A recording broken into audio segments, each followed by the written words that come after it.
3.6 Études sur la jeunesse et perspectives sociologiques.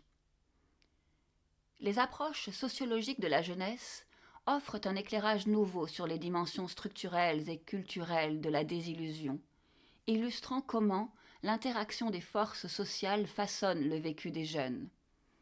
Hall et Jefferson, 1976, conçoivent les sous-cultures juvéniles comme des formes de résistance aux normes dominantes, suggérant que ces sous-cultures ne sont pas seulement contre-culturelles, mais aussi essentielles à la construction identitaire dans un monde complexe. Dans ce cadre, la mode, la musique et les loisirs ne sont pas seulement des outils d'expression personnelle, mais aussi des plateformes permettant aux jeunes de remettre en question les attentes de la société et de redéfinir leur rôle dans un contexte en constante évolution.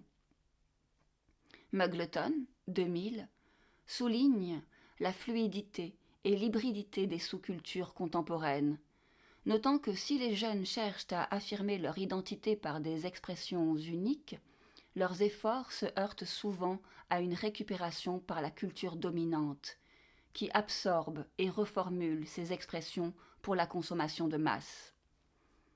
Ces cadres théoriques expliquent comment la littérature représente à la fois l'agentivité et la contrainte, illustrant la double nature du vécu des jeunes. Les jeunes personnages peuvent participer à des formations sous-culturelles pour affirmer leur identité, critiquer les structures sociales ou trouver un sentiment d'appartenance. Pourtant, ces espaces sont rarement autonomes. La marchandisation, l'influence des médias et les pressions sociales limitent les possibilités de véritable résistance, engendrant un profond sentiment de désillusion.